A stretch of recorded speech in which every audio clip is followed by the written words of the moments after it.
Hello my friends and welcome back. Thank you very much for being with me again today. I got this article where the title is European lawmakers vote unanimously to declare Russia a terrorist regime, end quote. Alright, let's see what's going on here. Pretty sure they got their information where they have to get it from. Free mass media. So this article comes from Republic World. It's from October 14th, 2022. The title is European lawmakers vote unanimously to declare Russia a terrorist regime. And we find that in the first paragraph it says in an almost unanimous vote.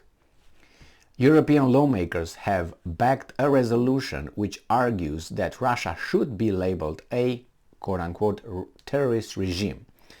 The vote was held in an Assembly of Representatives named Parliamentary Assembly of the Council of Europe, with the acronym PACE, where lawmakers from 46 national parliaments across Europe participated. Out of the 100 lawmakers in the Parliamentary Assembly of the Council of Europe, 99 voted in favor of the resolution. So one said, I don't know if he abstained or voted against. The only lawmaker who did not vote for the resolution was a Turkish MP from the Republican People's Party, as per reports from CNN, and I'm quoting, "The continued use of long-range artillery by the Russian military to hit towns and cities across Ukraine has caused massive destruction and death," end quote, the resolution states. And I'm quoting, "With these indiscriminate attacks, Russia aims to advance its terrorist policy to suppress the will of Ukrainians to resist and defend their country and provoke maximum harm to civilians." End quote. Now, what is PACE? The resolution says that Russia needs to, quote-unquote, completely and unconditionally, not surrender, that's the next one, withdraw its occupying forces. Parliamentary Assembly of the Council of Europe, PACE, is a parliamentary body of the Council of Europe. The Council of Europe is an international, they give us now, makes legitimacy, it legitimizes it. So the Council of Europe is an international organization which is separate from the European Union. PACE constitutes lawmakers drawn from national parliaments of member nations. Members of the Council of Europe also include countries like United Kingdom, Turkey and Ukraine, who are not members of the European Union. Okay? Ukraine welcomes the resolution. You bet.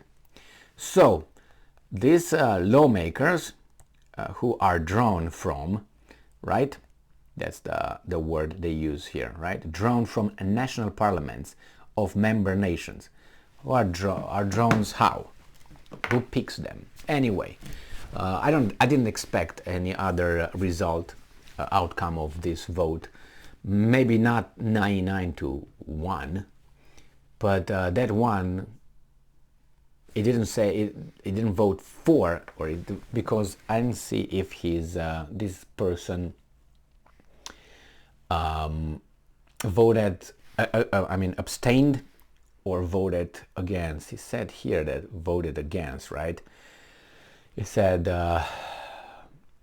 99 voted in the favor of the resolution. The only lawmaker who did not vote for the resolution was a Turkish MP.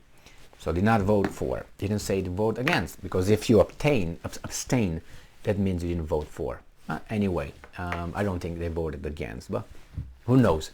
The thing is, these guys declared that this is, again, little steps until they get to the finale, which is unconditional surrender. That's why they want the end from Russia, because they talk about, well, Russia should not, Putin should go. That was another thing that, remember, Lindsey Graham and another guy, I think it was Blumenthal, I think that's what his name, from a senator in the U.S. Senate, and he said the same thing, that you got to get him out, get Putin out, like dead. And they don't want to negotiate or discuss the Russians' concerns, because they didn't want to do it before the operation started. Because I think that this situation over there between the United States and Russia had to happen somewhere. And I think it's been tried in Caucasus, when they did with Chechnya. That was one attempt.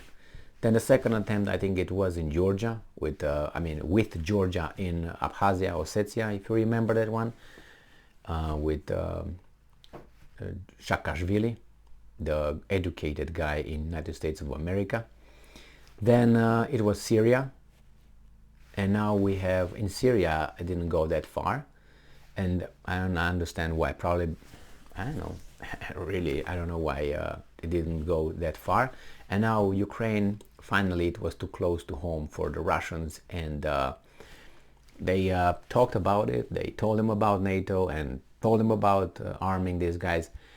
It's just, you see, this war between the United States and Russia, through the proxies, Ukrainian territory, using Ukrainian territory, and NATO, the other guys that are over there, could have been avoided.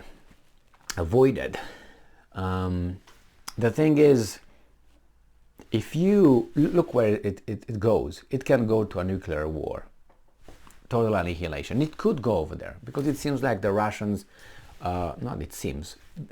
Putin declared that they would use all military at his disposal to defend his country. It seems like they're not doing very well on the front, and it's a setback. It's not that they're losing and they're running towards Vladivostok or anything, but it's not the way they envision it. It's not because Ukrainians have this, it's because of weapons provided and other kind of support, intelligence support by the guys who are the sponsor of this war, of the one side of the parties, two parties involved in this war.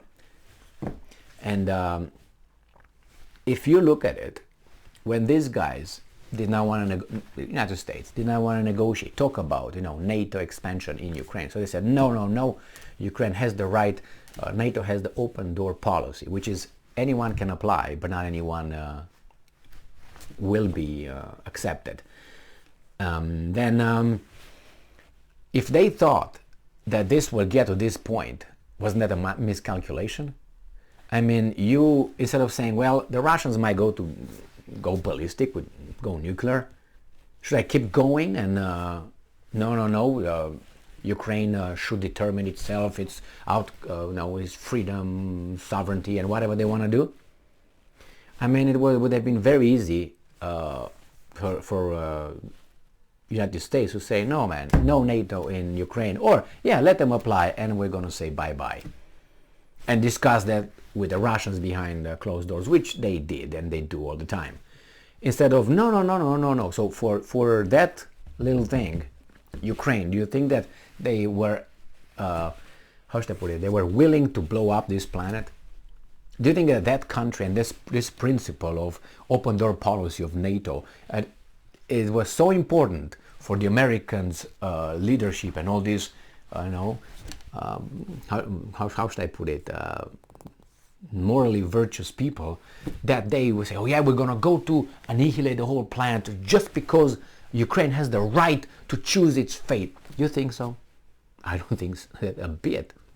Why? Because history shows us that these guys trampled on anything they wanted. International law, United Nations, nah.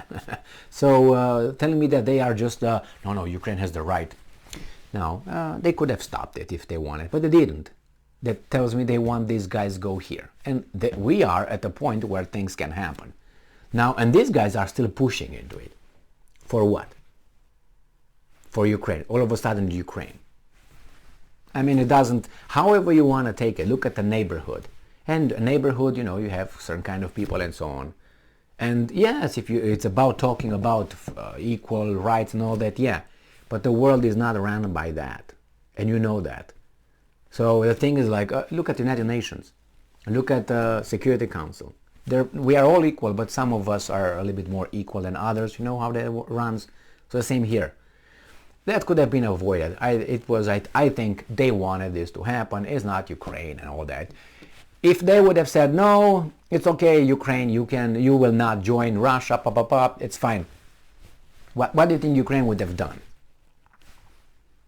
What do you think you would have done? Attack Russia? Do you think Russia would have attacked those guys? But anyway, this is the situation we are in, a terrorist state. This is the first one by these guys. They're going to be the European Council, they're going to be the United States, but all these guys are going to get eventually, and they want unconditional surrender from Russia. That's the point. Do you think, otherwise they will negotiate right now? How long do you wait? Do you think these guys are going to negotiate with you? If they're going to lose and you don't want to negotiate with you, what are they going to do? You push them into using those things. Push them. You know, it's like Germany and Poland and Great Britain before the war between Poland and Germany. Not the Second World War, the war between two countries. It was turned into a world war because other countries declared war on Germany. That was France and Great Britain. Then it became more than a one-on-one. And then the Soviets invaded, but the two great countries of France and Great Britain did not declare war on the communist Soviet Union, but on the other one, the capitalist. Anyway, it's a lot of politics there. I spoke about it in other videos, and unconditional surrender, that's what it expected, and they're a terrorist state, and that's gonna be, like a snowball. It's gonna grow. Thank you very much for being with me again today. Stay strong, stay smart, look for the truth, and be just.